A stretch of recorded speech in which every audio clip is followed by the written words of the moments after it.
This is your Friday Daily Delivery. I am Michael Rand. Hope everyone's having a great day out there.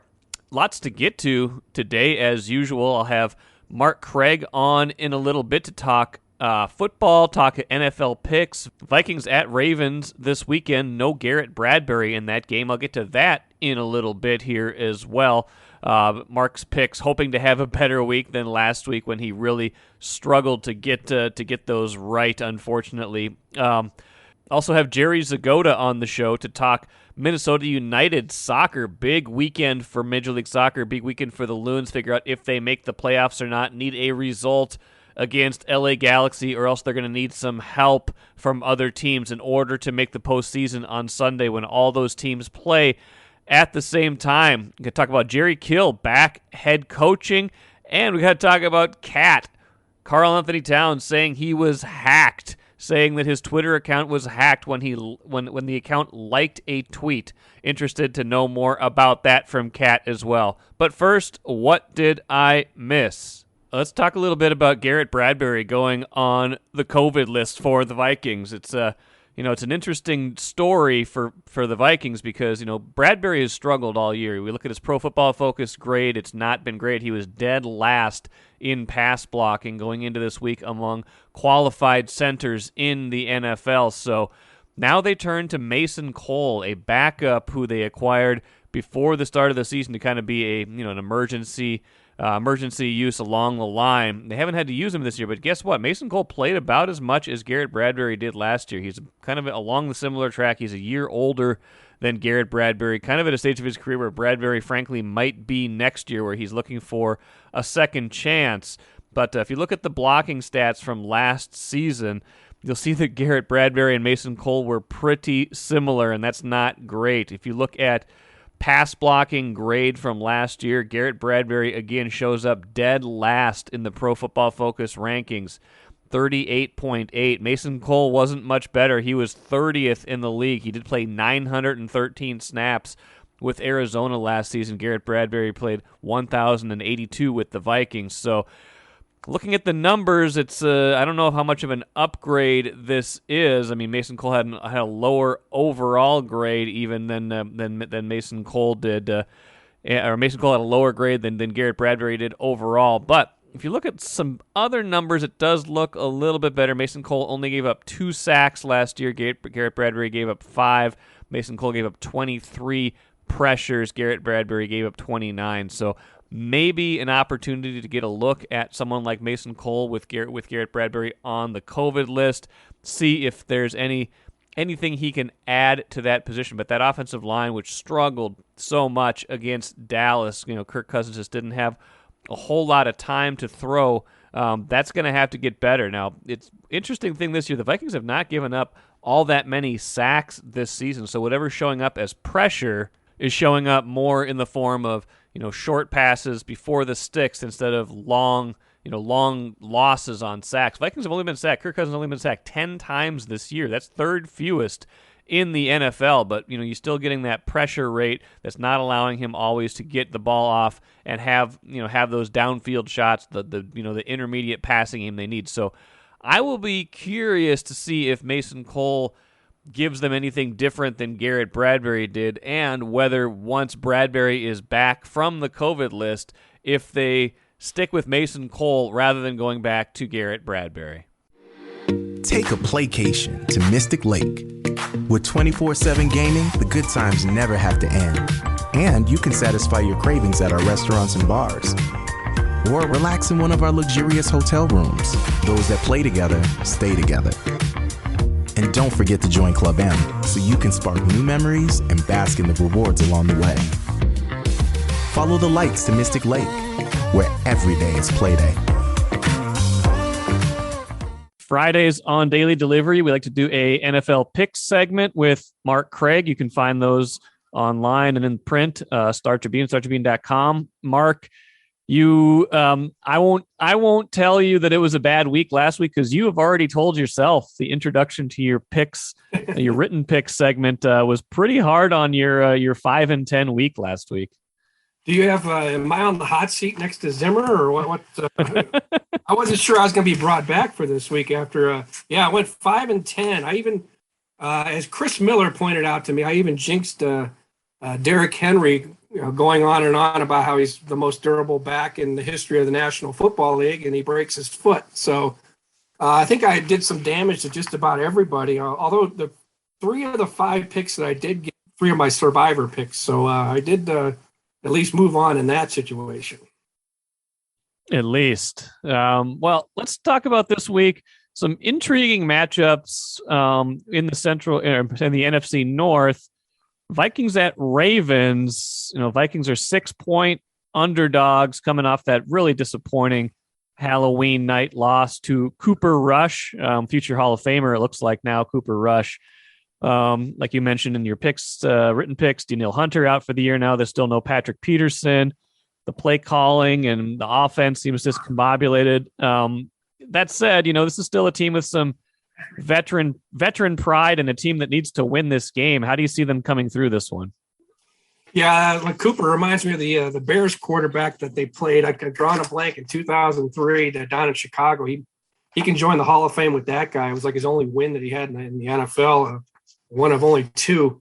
I bragged on and on last week, feeling my oats about bragging about knowing about these bounce back games and correction. Well, I got corrected big time last week on all my thinking. I think, I typically you'd think the Vikings, coming off of that would be kind of a bounce back feel, but my goodness, you lose Danielle Hunter, Patrick Peterson's still out. There's just kind of funeral home feel out there. Of course, we're not around the players, but just kind of the sense is that they're it couldn't be more down. Just I'm wondering if their spirit has been broken. I do think it'll be close, but there's no way I'm going to pick against the Ravens in Baltimore. The Ravens coming off a bye week, Lamar Jackson being fresh. They got to deal with him as a runner and as a passer. I don't see them winning this game. I think I had them, the Ravens actually covering, but 30-23. I wouldn't be surprised if the Vikings got blown out, but I also wouldn't be surprised if they, flip the narrative and we're sitting here next week going, are they going to be able to continue this hot streak or whatever? But I right now do not see them being able to win this game. It's just too good an opponent, and it's at their place. Now, if they do get blown out, and again, they would be 3-5 and still season left, not season over. But if they get blown out this game, even if they lose by, a couple touchdowns and it's really not close, not really threatening most of the way. What do you think what would that say about this year's team if they don't look competitive in this game? Well, the injuries are mounting again. I mean, they finished that game against the Cowboys without their best pass rusher, and without their best cover guy. So, having Breland and Dancer on the field at the same time without a pass rush is, one of the reasons I picked them, to win that game was a home crowd with the pass rush, and they lost. They still had Everson, but Everson's been getting making a lot of hay off of having Danielle on the other side. So you don't have that now. So now Everson becomes the guy, and there isn't, at least not yet, there's not a guy that can flip the switch and be, take advantage of Everson being the attention going to him. So I just don't see how they win this game. And what it says about the team is, they're getting injured, and that, I don't believe in changing coaches mid-season unless you have a Kevin Stefanski or someone that you're looking at, like, you want to take a test run before he becomes available to other teams. I still think there's enough time with the 17-game season and 7 teams in each conference making the playoffs. You let this regime sink or swim, and then you decide at the end of the season. And they know that. These guys aren't dumb. They know that their backs are against the wall right now, and it's not like you're going to get a rubber stamp forever. If you miss the playoffs back-to-back years, which they've never done yet, then they become the hot seat's real. And I think a lot of teams would obviously struggle without their best pass rusher and their best cover corner. That said, is what we're seeing a little bit on defense right now a function of kind of the way this roster was constructed and kind of how, top heavy it is with, plenty of high end talent, but not always the replacement level players are a pretty big drop off from the best players.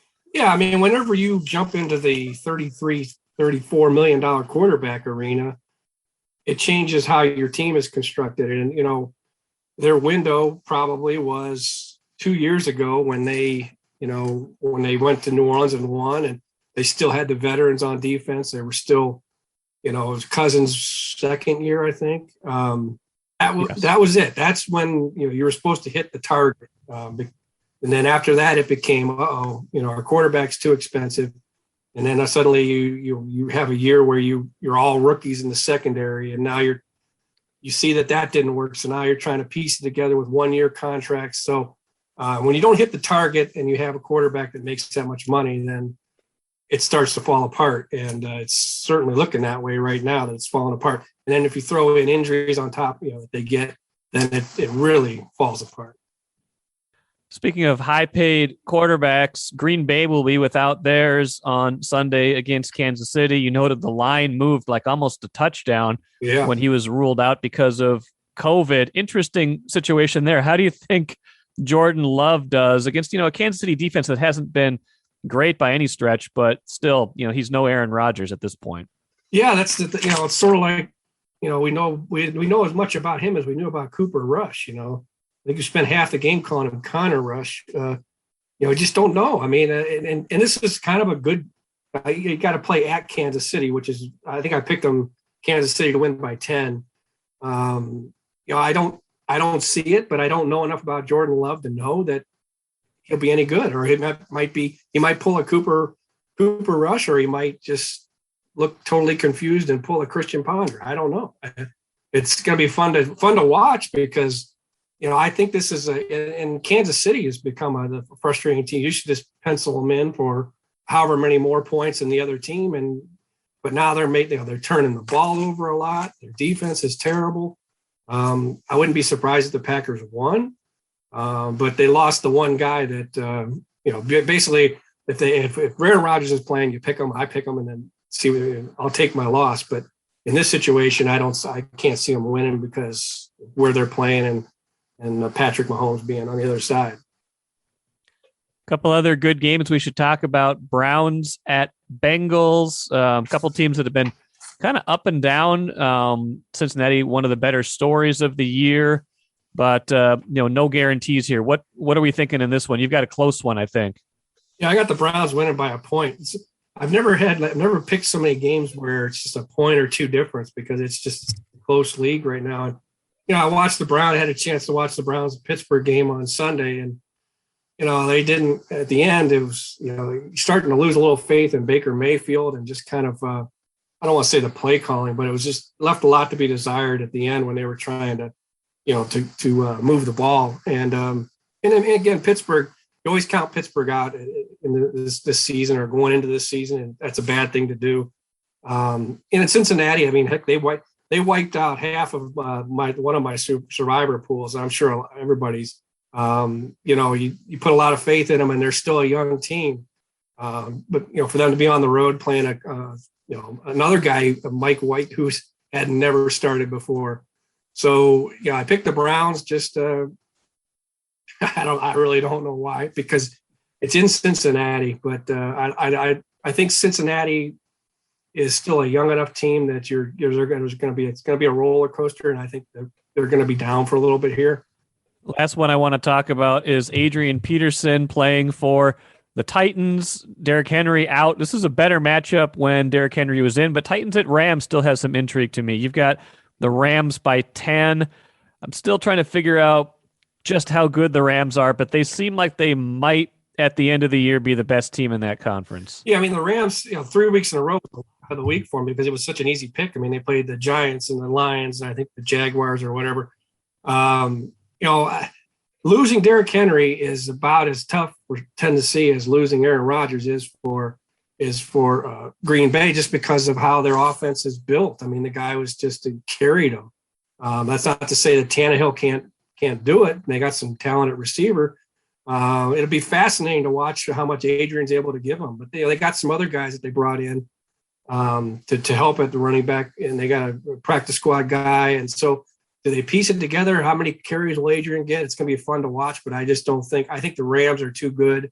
The Rams also add Von Miller. So now it's going to be a fun game to watch. If Adrian playing and you're going to Donald and Von Miller together. So I think it's going to be a fun game, but I don't think that the Titans have enough juice to beat them. Well, we'll see what happens on Sunday. Intrigue for the Vikings, intrigue for the Packers.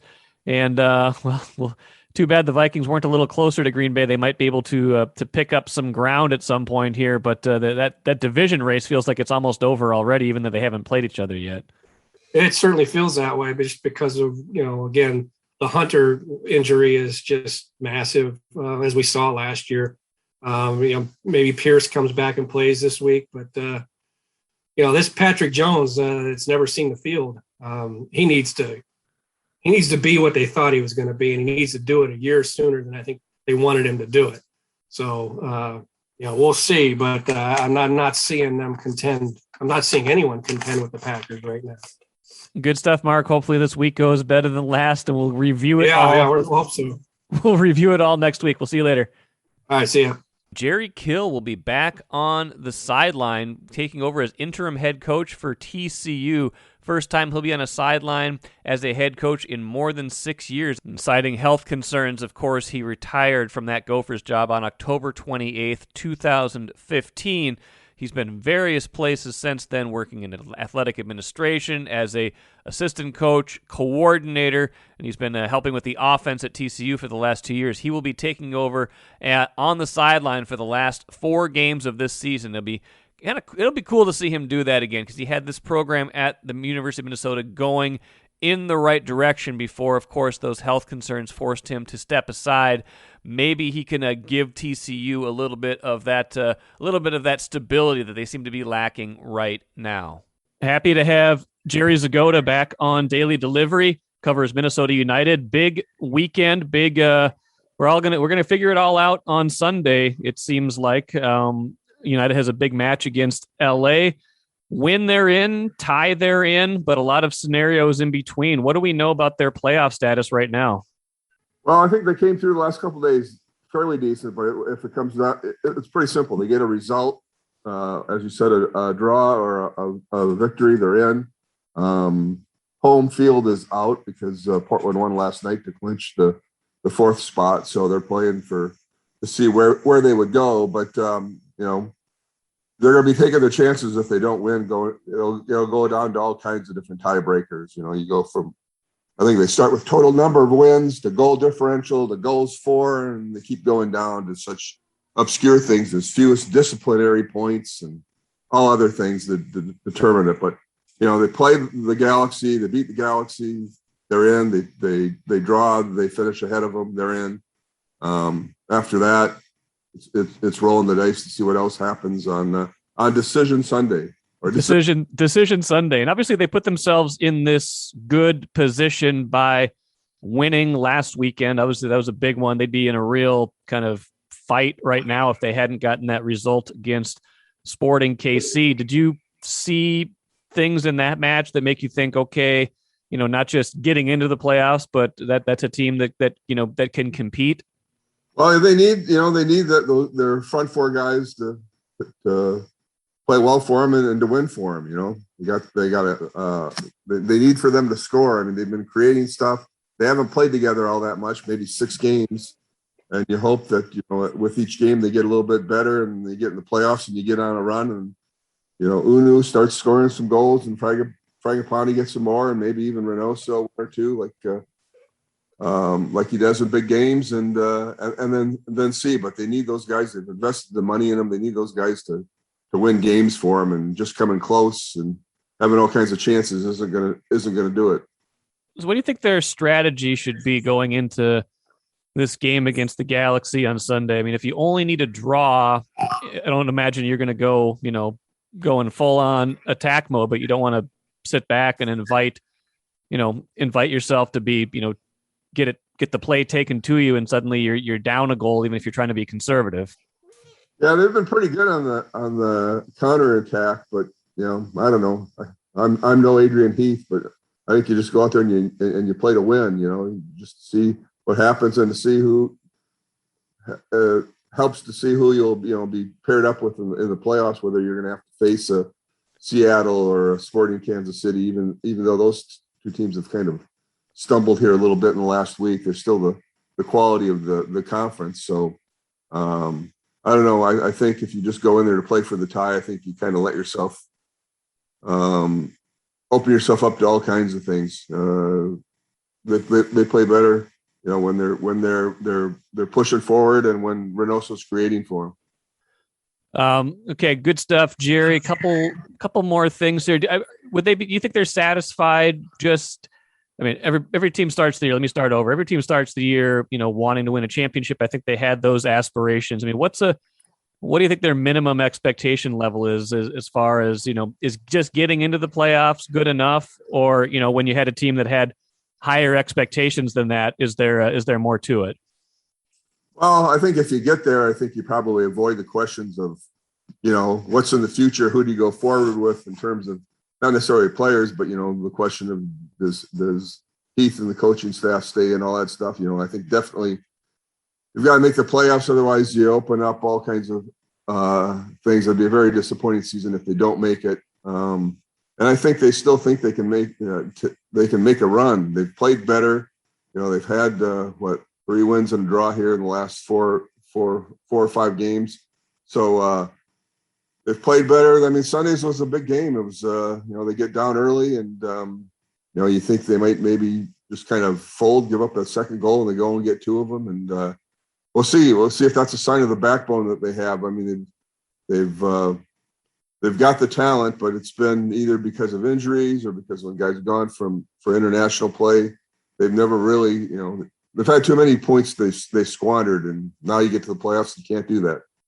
Well, we'll see if those cost them or if they still will manage to get in. Like you said, Decision Sunday. Is that what we're calling it? Decision Day? Actually, it's called Decision Day. But Decision Day. If you want to be more, precise, it is Decision Sunday. Because they have all the Eastern teams play at 5 Central Time. All the Western teams play at was it 2:30, I think, Central Time. So it's interesting the way they do it. The last couple of years, I know they had, at least 2 years ago, they had everybody playing the exact same time. Now they've staggered at Eastern and Western. Well, we'll see if we're talking again next week or 2 weeks, I guess, it's about a playoff preview, or if we're talking about a season wrap-up. Jerry Zgoda, good stuff. We'll talk again soon, okay? Thanks, Mike. Now, one thing to mention about these playoffs in Major League Soccer, by the way, they last forever. They don't start for 2 weeks after Sunday. November 20th will be the first round of the playoffs, and then, the teams that had a bye won't play for the week after that. So they have a 3-week break. That can be fine. You can kind of get healthy, things like that. But this thing won't be decided. We won't get the final, the MLS Cup playoff final until December 11th. Can you imagine if one day Minnesota United gets into that and it's one of those blustery, cold December days? They've had cold MLS Cup finals before, and again, it's fine. You can play soccer in the cold, but just the season in MLS just has always bothered me. And I know they have to take breaks for international play, things like that, but this thing lasts forever. If you think the NBA lasts a long time, try Major League Soccer. It feels like it's even longer. I'm sure United would love to play into December. We'll see if they can do it, but man, it's just the season itself just baffles me sometimes and how long this thing really does last. So here's a fun story. Karl-Anthony Towns from the Timberwolves, his verified Twitter account liked a tweet the other day with a free cat message on it. Basically, the notion being that if Cat liked that tweet, it means that maybe he wanted to be traded. Cat on Thursday said he was hacked. Said that he was asleep when it happened. That he talked to his agent. His agent's like, "What's going on?" And that he was hacked. He changed his password. Quote from Towns from Thursday's news availability: "It only takes one person to try to be a crazy fan to want to do something, to be great at technology," Towns said. "I think everyone, there's so many ways now with coding and how easy and accessible it is to get into people's things or take good guesses or bots or whatever the case may be. I'm part of that world for streaming and everything, so I understand.